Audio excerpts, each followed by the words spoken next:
Ana təbiətin bəxş etdiyi ən gözəl və əvəz olunmaz nemətlər içərisində bal birinci yerdə dayanır. Növbəti video materialda arıçılıq təsərrüfatından söz açılacaq. Bal məhsuldarlığının artırılması məqsədi ilə arı ailələrinin planlı sürətdə mövsüm dövründə yaylaqlara köçülməsinə başlanılıb.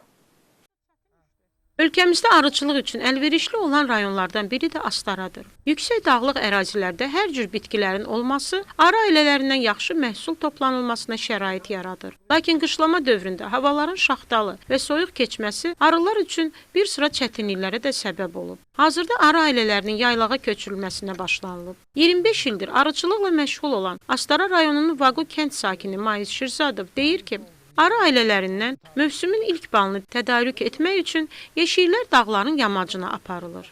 Bir həftə inşallah yaylağa aparacaq. May balını yığmaya. Biz tərəf biraz soyuqdur. Yəni burada çiçək azdır. Yaylağa aparırıq. Orada biz elə yer var ki, məsələn burada çiçək çoxdur.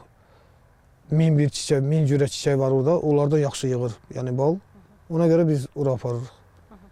Yəni aparmasan yaxşı bal yığmaq olmaz. Fermer deyir ki, aprel ayının 20-sindən may ayının 25-nə kimi arı ailələrini tam yığım başa çatana kimi yaylaqda saxlayırıq. Arı ailələri vaxtında, planlı sürətdə və şuurlu qaydada köçürülür. Köçürülmədən qabaq hazırlıq işləri görürük. Yaylağa aparmaq üçün biz onları dərmanlamışıq. Gənə dərmanı veririk. Sonra vitamin veririk. Vitaminlərdən arı polivit, cürbəcür təzə vitaminlər var. Yəni balama yaxşı aparsın, sağlam aparsın.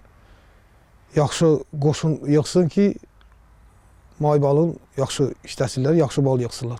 Bal məhsuldarlığının artırılmasına birinci əsas amil arı ailələrinin nektar əmələ gəlmə dövrünə qədər inkişafının başa çatması və köçürülmədən qabaq onun gücünün standarta uyğun gəlməsidir. Astara rayonunun Maşxan kəndində yaşayan arıçı fermer Qəhrəman İbrahimov da arı ailələrinin köçürülməsinə hazırlaşır.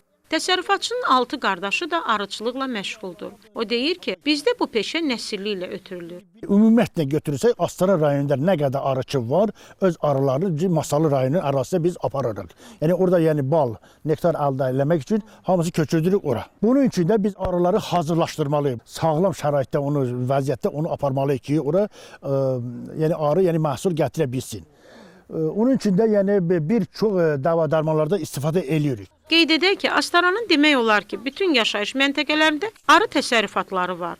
May ayının sonunda təzə hörülmüş, şanlılara yığılmış və möhürlənmiş bal hazırlanır. Ona may balı yaxud beçə balı deyilir. Bitkilərin əksəriyyəti may ayında çiçək açdığına görə həmin vaxt yığılan bal daha ətirli və şəffaf olur. 25-30 manat arasında satılan may balı müalicəvi əhəmiyyəti daha çox olan bal hesab edilir.